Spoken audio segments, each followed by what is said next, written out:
Hey guys, Ashley with Amare. So few resources for you guys. We are located in Elizabeth and Highland Park, New Jersey, and I also offer virtual consults. So if you guys need my help, give the office a call, 732-841-0142, and our scheduling coordinator can help you get set up with an appointment. We also have our online shop. So all the products that I talk about in my videos, those are all in our online shop for you guys to purchase. On our Instagram, Amare Healing Arts is our Instagram. All the products are linked right there in our bio. Also, the online shop is linked, and it's linked in the description box for each video. So you guys can go and check those out. And then we have our online course school, the Post-op Academy. So all of the things that you would need to know post-op, we are doing online courses for. So things like what kind of massages you need, when you need to get them, who to get them from, how to find a therapist like me, all of that we have online courses for. There are going to be more courses coming out all the time. So check in on that to see what's new and what you guys can learn. If you like my videos, all of those courses are exclusive content. All those videos are exclusive content. None of them are on YouTube. They're all in our courses. So that is amarehealingarts.teachable.com. The link for that is also in the description box, and it is also linked in our bio on Instagram. So I hope you guys enjoy the content. Ashley with Amare. I will see you soon. Bye. Hey guys, it's Ashley with Amare. Hi, so today we're talking about, is it safe to get surgery overseas? So like Colombia, DR, Mexico, Turkey, anywhere outside of the United States, right? Even, honestly, I'd even say Mexico. I have a lot of people that go to Mexico and Florida because it's cheaper, right? So first thing I want to say, and I say this all the time, we need to stop labeling things as good and bad. Plastic surgery is plastic surgery. The choices you make may be good for one person, may be bad for another person, right? But overall, generally, is it safe? Should we be going there? Yes, the prices are cheaper. Yes, they can do more, but necessarily doing more does not mean that it's better, like doing more surgery, taking out more liters of lipo, you know, the crazy things that they can do out there. So I have an article here from plasticsurgery.org, you know, one of my favorite places, and it is called Briefing Paper, Cosmetic Surgery Tourism. So for those of you who don't know, it's called medical tourism or plastic surgery tourism, where you're getting your surgery done abroad. So anywhere that is outside of the United States, or you're traveling like outside of the country to go do. So a couple things in this article. Obviously, it talks about like what is, you know, medical surgery abroad, all that stuff. Because it is very common and it's very popular. And they do use different techniques, but they also don't really have the same systems of care that we do, like medical care. So it can kind of be a little risky, depending on what we're doing, right? All right, so let's get into this article. Cosmetic surgery is real is one of the first things that it says. At the highest level of care, even surgery, including cosmetic surgery, has some risks. These risks may increase when procedures are performed during cosmetic surgery vacations. Now, I also know people who will get medically necessary, like tummy tucks, hernia repairs, abdominoplasties, you know, full-blown skin removals overseas. That is something that is medically necessary, not always cosmetic. It's not very frequent that I see that, but I do see that. So cosmetic is just to change the appearance. Medically necessary is like a diastasis where the abs separate, or a hernia repair, or putting in mesh or something like that, and then also doing skin removal. Or having breast implants put in because we had cancer taken out, something like that. Those are medically necessary versus cosmetic. So, the risks may increase when procedures are performed during cosmetic surgery vacations. Infections are most common complications seen in patients that go abroad for cosmetic surgery. Other complications include unsightly scars, hematomas, and unsatisfactory results. So, let's talk about infections, right? Medication here in the United States is different than overseas. I cannot tell you how many people come back from Colombia or DR with antibiotics or like any kind of medication that is not in English. It was not explained to them as far as what the medication would do or how long they had to take it, because everything's in a different language. So if you speak Spanish, that's one thing. If you don't, that's another. So being informed about your medications is the first thing, right, of what we're actually taking to prevent said infections. Also, their level of care is different in different countries. So those complications, those hematomas, how do they handle those? That's what you want to look at. So travel combined with surgery significantly increases risk of complications. Individually, long flights or surgery can increase the potential risk for developing pulmonary embolisms and blood clots, which we hear a lot about, right? A lot of deaths in plastic surgery are due to blood clots or PEs. Traveling combined with surgery further increases the risk of developing these potential fatal complications, in addition to swelling and infections. Before flying, American Society of Plastic Surgeons suggests waiting 5 to 7 days after body procedures such as liposuctions and breast augmentations, and 7 to 10 days after cosmetic procedures of the face, including facelifts, eyelids, nose jobs, laser treatments. So here's the thing. If we are going to travel, I want you guys to stay there for 2 weeks. Because yes, you can, after 7 to 10 days, come home. But that homeostasis phase of wound healing where you're bleeding and clotting, we want to make sure you're past that phase so that everything is a little more healed before we get on the plane, right? Swelling, whether you are traveling at 4 weeks or 2 weeks or 8 weeks, if you have swelling present, you're going to blow up on the plane. So that's going to happen regardless. It's going to be more likely to happen and be a problem if you are too soon out after surgery. So I always say, if you are traveling abroad for surgery, stay there for 2 weeks because we want to make sure all that bleeding is done. We want to get that swelling down a little bit just so that you can get on the plane and come home and not have anything crazy happen. So that's their recommendations. Follow-up care and monitoring may be limited. This is a huge problem. But before I read this paragraph, let me put in a caveat.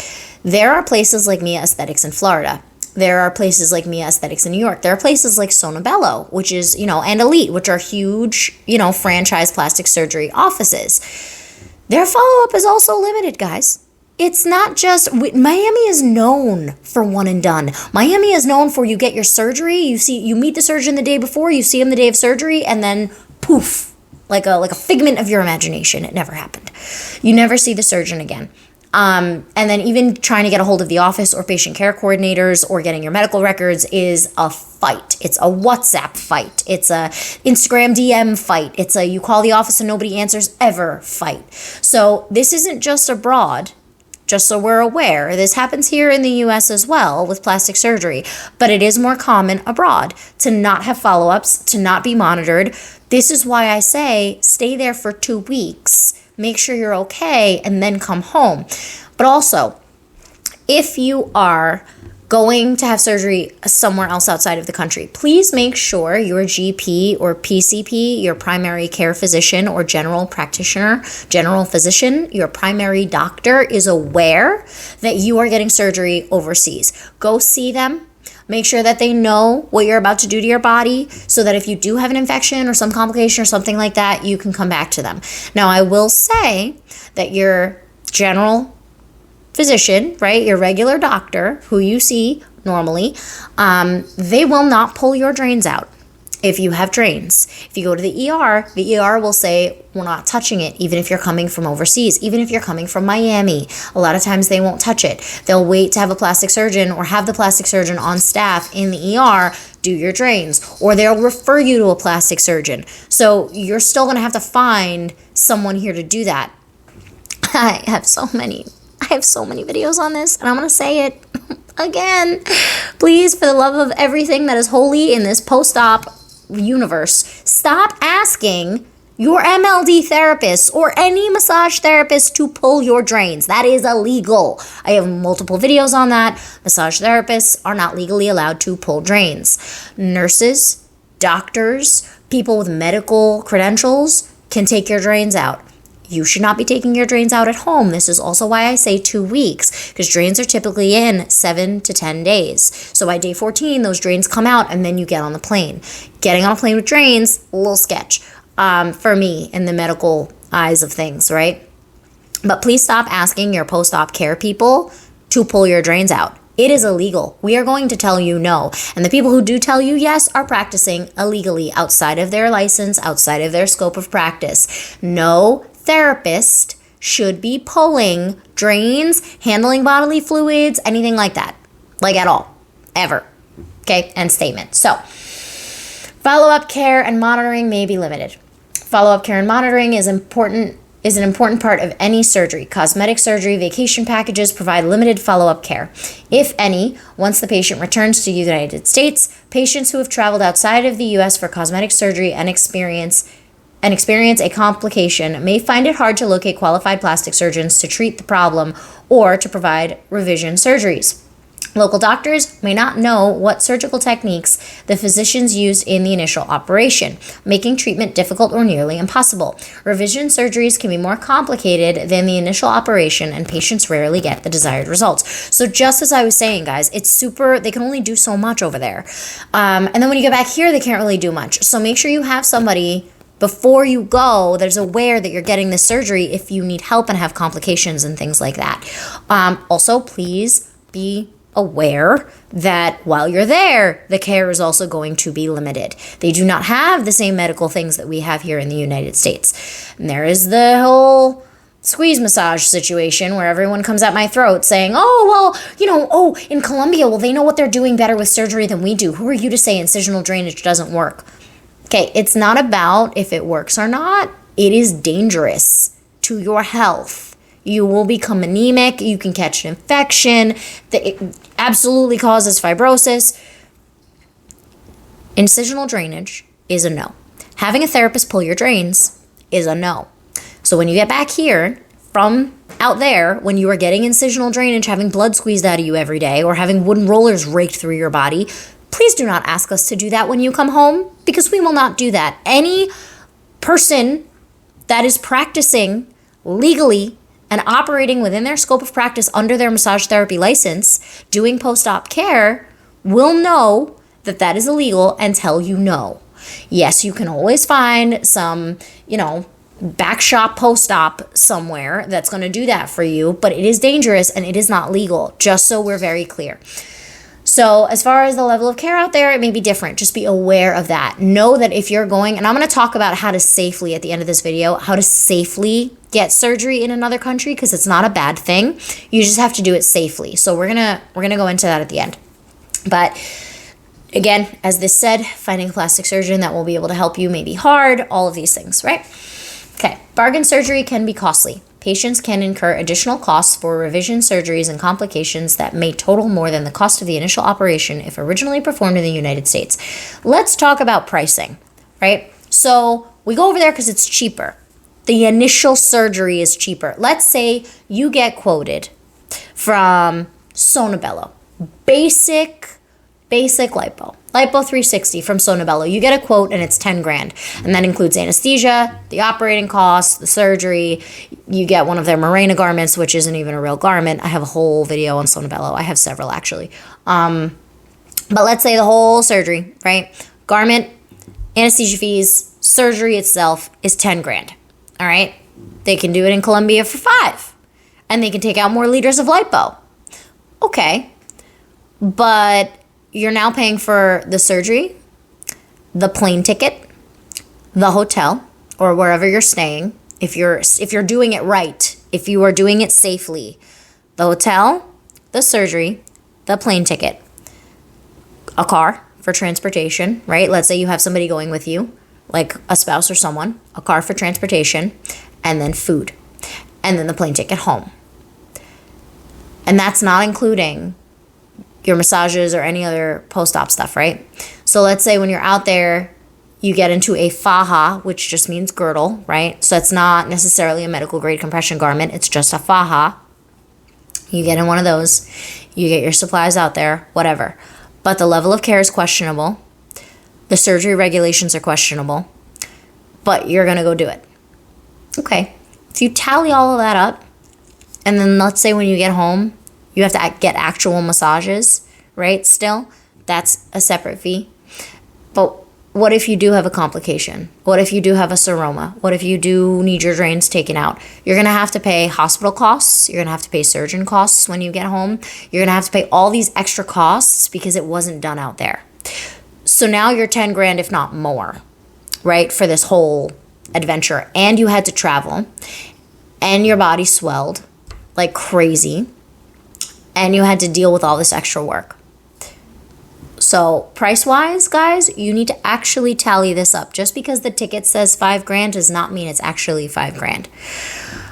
So please make sure that we are actually running the numbers on this stuff beforehand, because when you come home, you still have to pay for your massages, for your MLD massages. You still have to make sure you're getting the proper garment. I cannot tell you how many clients I have that go out there, spend the $5,000 on the surgery. Their original quote was $10,000 here. Spend the $5,000 on the surgery. They do the hotel, they do the flight, or they'll stay at a recovery house, which is even worse. And because there's absolutely no regulations out there for what they do. You're having salt the whole time, you become extremely fibrotic. Now you need double the amount of sessions with me than you would if you had surgery here. You have your drains in, you have to pay hospital costs, or you have to find a surgeon, right? And on top of that, let's say you catch an infection out there like she did, and you have to wind up staying longer, extend your flight ticket, buy a new ticket, all of that. You are now paying way over that $10,000 because you have to pay extra for your massages to fix the fibrosis from all the salty rice that she was eating out there. You have to now pay extra hospital costs when you get home to get your drains out because you had to get a surgeon to get your drains out, ER fees. You had to extend your flight ticket, so you paid, and then you paid again to extend the flight ticket to come back home. And it's going to take you longer to finish your recovery because of all that your body endured during the travel and during your stay there and the lack of care. So it really isn't a bargain, guys. You're trading time for money. And you're trading that comfort and quality of care for money. So it really doesn't equate when you think about it. The next one says, surgeons and facility qualifications may not be verifiable. This is a huge problem. In order for cosmetic surgery to be performed safely, it requires a proper administration of anesthesia, sterile technique, modern instrumentation, and equipment, as well as properly trained surgeons. Vacation destinations may not have a formal accreditation board to certify physicians or medical facilities. Many facilities are privately owned and operated, making it difficult to check the credentials of the surgeon, anesthesiologist, and other medical personnel. There are no U.S. laws that protect patients or mandates the training and qualification of physicians who perform plastic surgery outside of the United States. I'm going to read that again.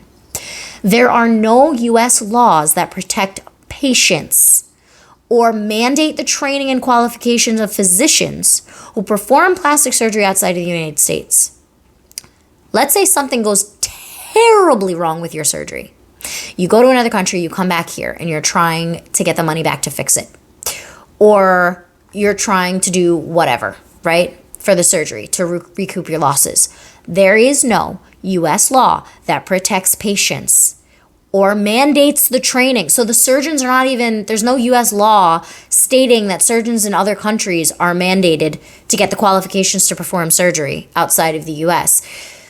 Now that's obviously, that makes sense, right? Why would the U.S. regulate another country? You're a U.S. citizen though. There are no U.S. laws that protect you. If you go to another country, you are abiding by their laws. So however many liters they're allowed to take out, whether it's safe or not, anatomically and biologically for the body, if they're monitoring the anesthesia or not. Here we have, especially in Florida, here, United States, has that law where only a certain amount of BBLs can be performed by a surgeon in a day. It has to be ultrasound safe technique, all these things. They may not have that over there. They may not. So you don't know if any of these things are going to be regulated while you're under in surgery. You don't know if the anesthesia levels are being moderated properly. You have no idea what's happening to your body. So there's that. The last sentence is, there may be no legal recourse if surgical negligence by the physician or institution occurs. Did you hear that? Institution. So it's not just the surgeon. It's also the institution. So let's say there's a Sonobello in Colombia, right? Just made up example. I definitely don't think there is. But let's just say there's a Sonobello in Colombia. Sonobello is known for in and out surgery. Okay, let's say you do that. The physician himself or herself doing the surgery is, not under any, I shouldn't say not under any, but there's no legal recourse here in the United States for them over there. So there may be over there, but you would have to check their laws to see what liabilities and what responsibilities those surgeons actually have. On top of it, the institution itself, Sono Bello itself in Colombia, if we're using this made up example, Sono Bello itself in Colombia, there are no legal laws that state that they have to be, like, that you can take any recourse against them because you're a US citizen.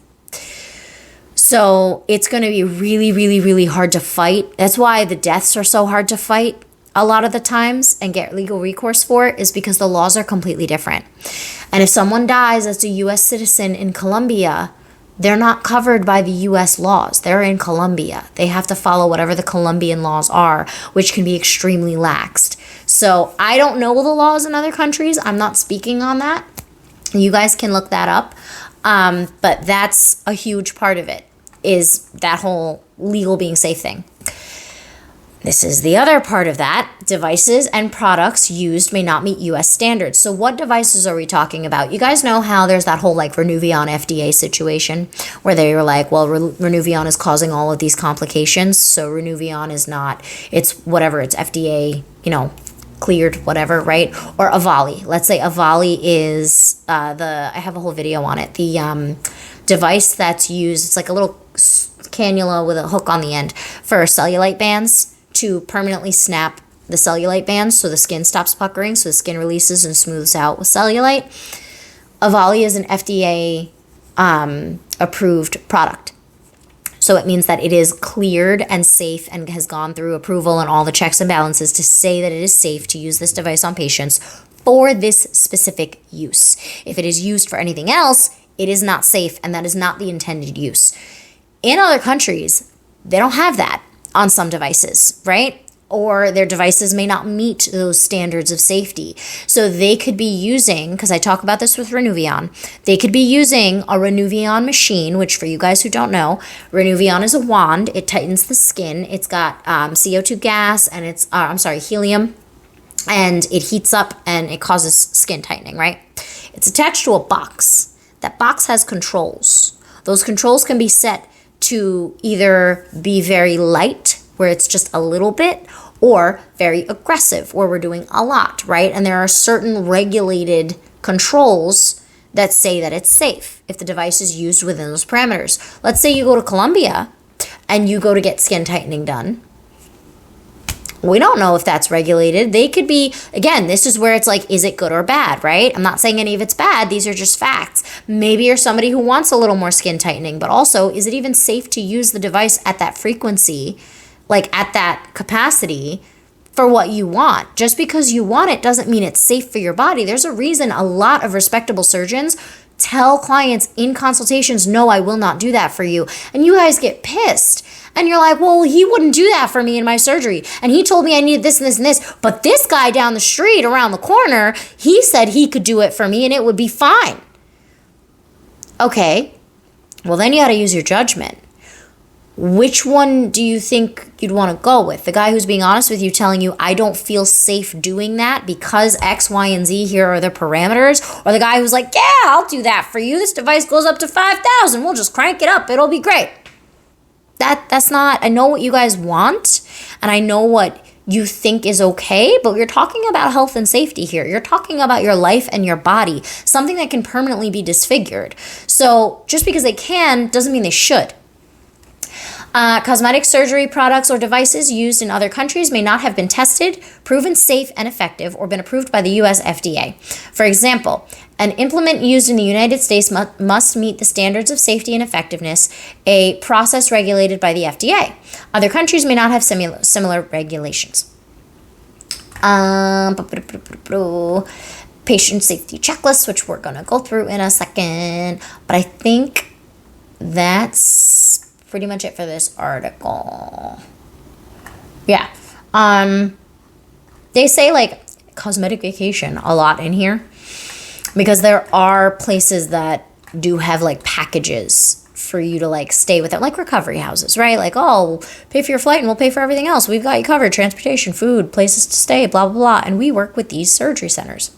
So it's like a whole thing. But let's talk about aftercare.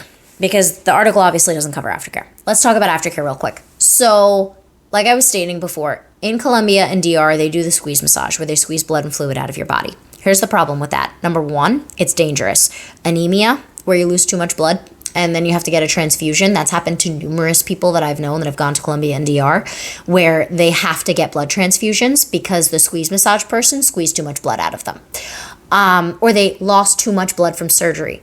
Guys, you're not bleeding out on the table after surgery. If you're not anemic when you come out of surgery, you're getting squeeze massage, squeezing all that blood out of you constantly re-breaking tissue by squeezing tissue that is already broken.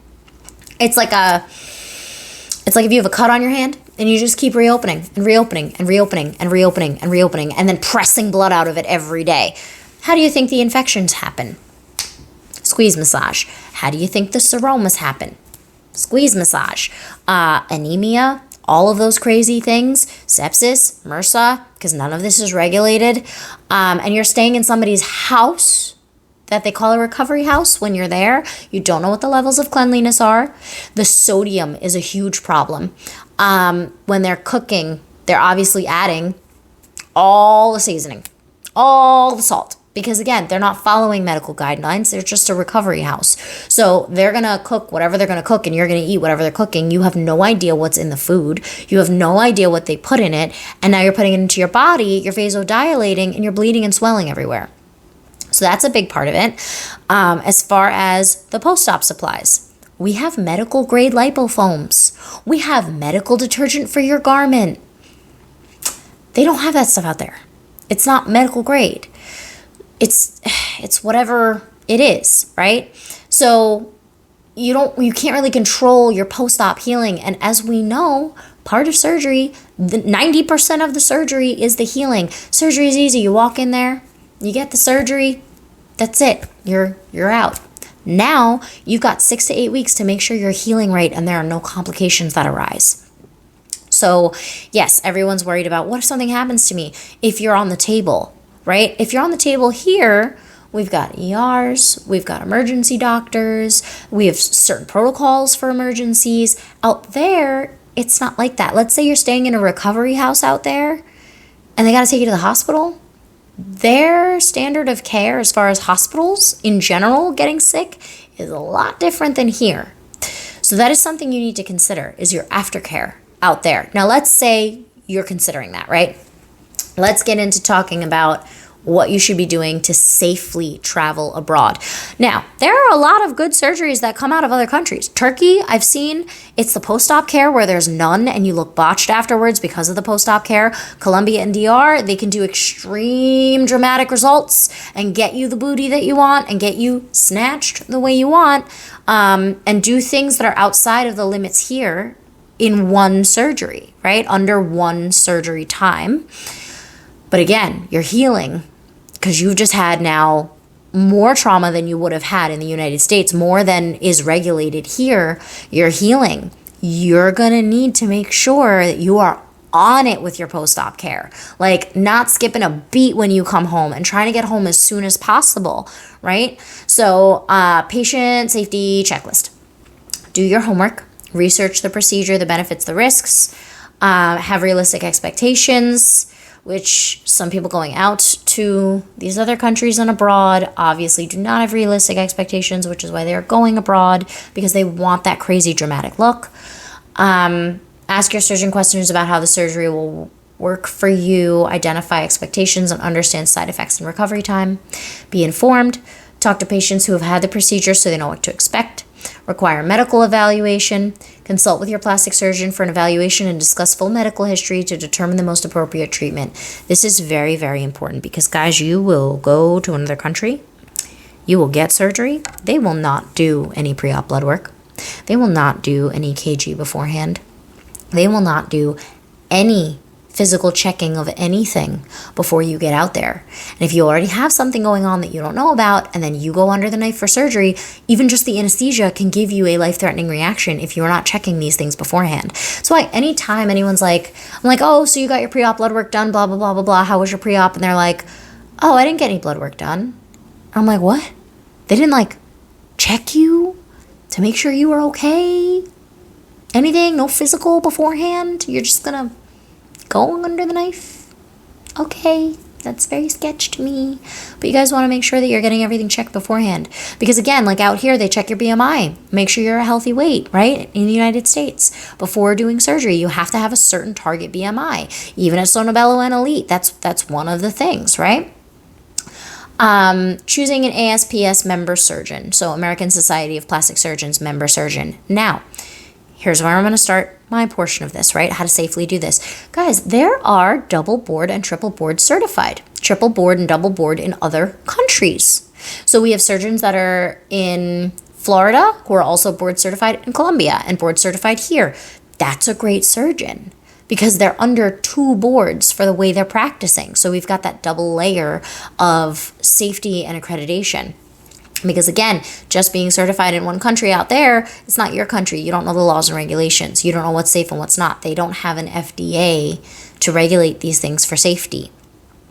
So having a surgeon that's double board certified here, obviously, and then in the other country to be able to perform surgery, that is very, very helpful. That is a good start.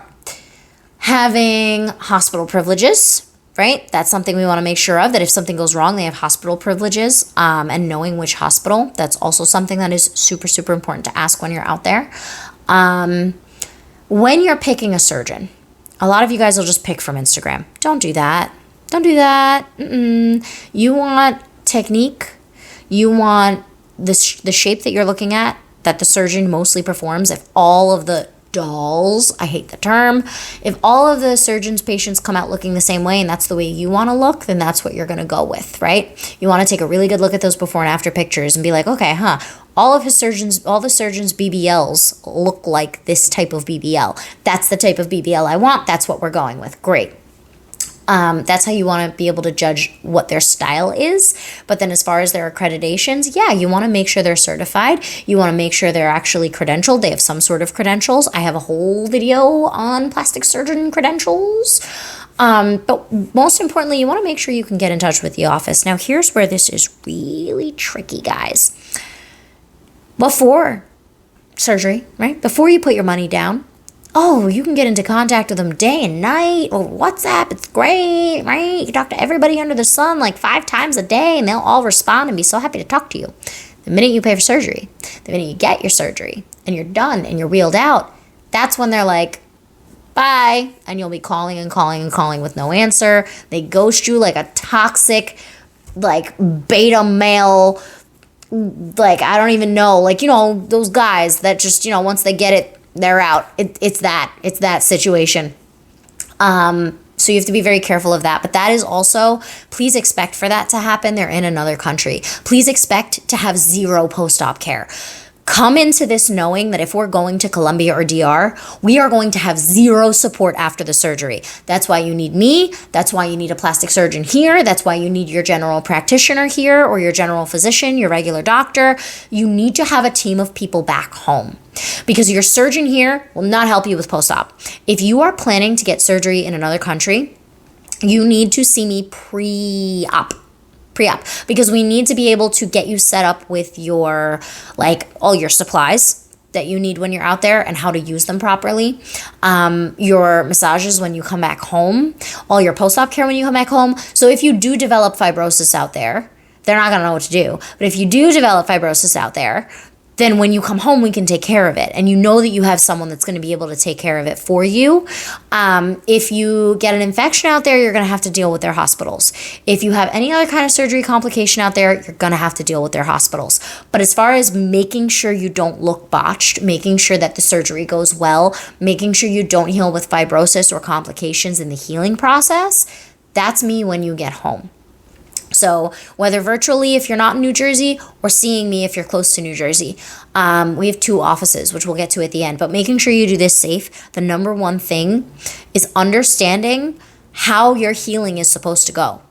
Because anything that happens with the surgery is out there. You got to deal with it out there. That's it. You can't deal with it when you come back home trying to deal with it because, again, like they said, hospitals don't know how to deal with you. Plastic surgeons don't know how to deal with you. So that is something we need to be careful with, and that's something you have to deal with when you're out there. The biggest part of your homework is making sure that when you come home, you have everything set up at home, because while you're out there, there's not much you can do, and trying to minimize the time that you're out there is a good idea. So trying to make sure that you're out there for just that 2 weeks and then come home, not coming home too early, obviously. We want to make sure that we're healed up enough to come home, but making sure that we do come home and we're not staying there for like a month or two, because again, the post-op care is not there, and you're not going to get any help from the medical facility that you got your surgery at. So having that when you get home is key. If you are planning to have surgery somewhere else in another country, right, and it's cheaper, and you love the results, and you love the surgeon, and you've done the research, and you've had people that have gone to that surgeon, and you're super excited, go. Do it. It's not a bad thing. This is why I started this video, why people need to stop labeling things as good and bad, because it's not a bad thing to get surgery in another country. It's not being prepared to have surgery in another country as far as taking care of your body afterwards. That's the problem. Coming back home and expecting our care here to be like the care in Colombia, expecting us to do the things that are not legal here like they do in Colombia. That's the problem. Expecting us to just throw you in a garment, a whatever size garment, and be like, oh yeah, it's a thigh, you're fine, figure it out. No, guys, no, come on. We are way better than that. There is a science to garments. There is a science to your massages. There is a science to post-op care. And I built the whole system off the science. So coming home, you need to make sure that you're set up with all of those things, your massages, your supplies, your diet, everything that needs to be done. And honestly, even before going out there, you need to have those things in your head. You need to have that education already. If you are planning to go to another country to get your surgery done, you need to get the course. The course is on our post-op shop, the post-op lymphatic massage and finding a therapist, because you're going to need to find a therapist when you come home, like 110%. Because what they do out there is the squeeze massage. It is very, very rare, if even at all, that you will find Vater manual lymphatic drainage, the thing that you need after surgery, the thing that is literally designed by a doctor for swelling after surgery. This technique, this gentle skin stretching technique, this pumping technique that goes in certain directions with certain strokes following the scientific lymphatic map, this is what your MLD therapist should be doing, not anything else. Now, in order for you to understand how to keep your swelling down to get home, and then even still how to heal after surgery, all of that is in the first 2 modules of the course, what your body's going to go through and what you need to not be doing, because you need to be able to advocate for yourself when you're out there. And what does that mean? What do I mean by that? When you are in Colombia or DR or wherever you are, even here, but more so over there, you have to be able to say no. You have to know what to say no to and why, because you will they know what they're doing. They know what they're doing. They know what they're doing. You come home, your entire lipo 360 area is a rock. You have these hard boards in your garment that are cutting into you, causing a seroma. You've got a garment that's 5 sizes too tight that looks like a Frankenstein garment because they cut it and sewed it back together so many times. No, you need to be able to say no. And you can't say no if you don't know what to say no to. So learning the science, learning the medical stuff, learning the way that the body's designed to get rid of swelling, learning the way that the body heals, the 4 phases of wound healing, learning, no matter what surgery you had, how this is going to go afterwards so that you can advocate for your care, because you can't really advocate for your surgery much, right? The surgeon is the specialist. They're doing the surgery. But everything that happens to you afterwards is where it goes wrong in the other countries. And that's what you need to be aware of. So you take the course, you understand what manual lymphatic drainage is, you understand how to get your swelling down on your own, mostly, right? And then when you come home, get with your therapist and finish it off and get whatever's stuck on there off. But while you're out there, keep that swelling down. Don't even let it be created, because swelling is going to be created by all the things that you're doing after surgery. The surgery itself creates a certain amount of swelling, but the swelling that you guys have problems with that turn into fibrosis and seromas and all the scary stuff, That's from all the things that you're doing post-op that's causing more swelling. It's causing more inflammation in the body. It's because of all the craziness that they're trying to do to you out there is now on YouTube that you're trying to do to yourself at home. So get the course first and foremost. If you are having surgery in another country, at least for the least amount of anything, learn the science, advocate for yourself, know what's safe and what's not as far as what's going to be done to your body after surgery, because you are vulnerable. You are one big wound.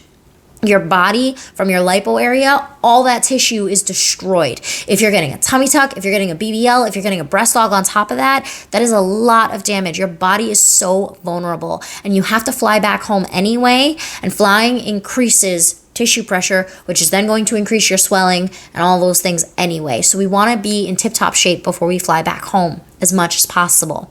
We want to make sure that we're not having so much sodium that blood is constantly pouring out of our drains and we can't get our drains out to get back home, or we got to fly back home with our drains in. Guys, all of this can be avoided if we just understood how the body's supposed to heal, and not even supporting it, just not doing the things that work against it. So first and foremost, get the course. In the bonus module, I talk about the products, what you need, how to use them, all that stuff. So then you guys can go and get your products that you need. You need to find, and in the course I teach you how to find an MLD therapist to do your manual lymphatic drainage. That is not the Colombian squeeze massage stuff, which is not legal here. And it's not legal here because it's not safe after surgery.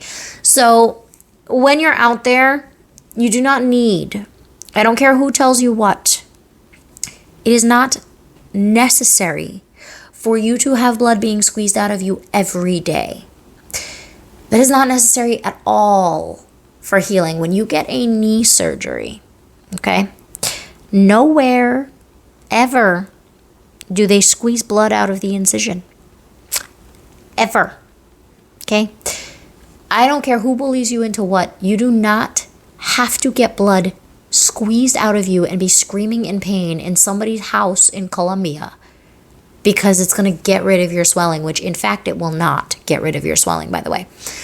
That's not how swelling works. So if you're going to travel abroad, just get the course so you understand the science, so you know what's healthy and safe for your body, and you can say no to. Another point on safety.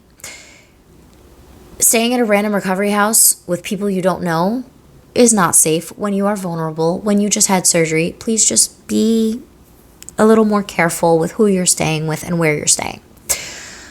Be careful of what foods you're eating and what you put in your body. The medications, make sure you ask questions about the medications. What medications are these? How long do I have to take them for? What's the American equivalent of this medication?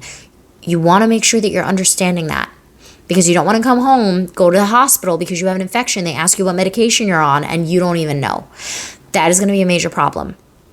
Please make sure, for the love of all the holy beings in the universe, that you request a copy of your medical paperwork. Please. Please. Because again, if something goes wrong, right, we need to know what was done during surgery because it will help you get care here when you get back to the United States. Please request your medical paperwork and try to get it before you leave. Last thing you want is to be fighting with someone on WhatsApp to be getting your medical paperwork because they're not sending it, and then you can't reach them ever again and it's gone. You're gonna need to make sure that you're on top of it with your post-op care. That's pretty much it, guys. Getting the surgery out there is simple. The surgeons out there are some really great surgeons in other countries. There's nothing wrong with getting the surgery done out there. It's making sure that you are being aware. It's making sure that you are advocating for yourselves. It's making sure that what you're doing is safe for your body within your body's limits. It's making sure that you are actually weighing the cost of the time and the effort and then the hotel and the flight and all of these things versus the price of the surgery alone, right? So please just make sure we're thinking about all of these things. And if you are planning to get surgery in another country and you need help planning for it, because again, it's not a bad idea. It's just you got to do it safely. You got to do it right. If you need help planning for all of this, as far as setting you up with a protocol for while you're out there and what choices you should make as far as like, okay, I'm thinking about staying here versus here, which one would be safer, like help planning the whole thing, No, I will not be Googling places to find you a place to stay. No, I will not be finding you massage out there. But as far as making sure your care is safe, making sure the choices you're making are safe, and making sure that when you get back home, you have things set up so that you can pick up with your post-op care and not have anything go wrong when you get home, you can schedule a virtual with me. If you are not in New Jersey, 732-841-0142. Or if you are in New Jersey, I am in Highland Park and I am in Elizabeth. So if you're close to Jersey, you can come into those offices and I can be your therapist for all your post-op things. Same number, 732-841-0142. If you need to take the course and get your supplies, it's amarepostopshop.com. The link is in the bio in our description box. So you can do that. Even if you're not getting surgery outside the country, if you're getting surgery here, you still got to advocate for yourselves and do the same things. Find your therapist and know who's licensed and who's legally allowed to do the things, and what your massages are supposed to be and what's healthy and what's safe. So that's all in the description box, all those things. And that's pretty much it, guys. I just wanted to talk to you about that because so many people are like, don't get surgery in Turkey, it's terrible. It's not about that. It's the care. It's the level of care. If you're advocating for yourself, you can do it right, you can do it safe. I have clients that see me pre-op that get surgery in another country, do a virtual with me while they're out there to make sure everything is going smooth, do a virtual with me when they come back, make sure everything's going smooth, and we continue. They take the course, they find themselves a therapist, they get the products, we do virtuals to check in, make sure everything's going right, make sure they're okay, and the surgery's great, and they love it, and it's amazing. Same thing here. If they see me pre-op in Jersey, they fly over to Colombia, they do the surgery, they come back, they see me the week that they come back, and we pick right up where we left off, and everything is great. You are only going there for the surgery itself, for getting the cut done, and that's it. Any of the care, any of the massages, any of all of that needs to be done here, taken care of here, regulated here. So, the surgery, you need to be careful with too. Obviously, make sure they're within limits, but you guys can do that research. If you need me, you know where to find me. This was just a little bit about medical tourism, surgery abroad, all of those things. It's not a good or bad thing. You have to do it smart. You have to think about it, really, really plan it out, and really do it safely. That's all. It's not good or bad. That's it. So guys, Ashley with Amare, I will see you soon. Have a great rest of your day. Bye.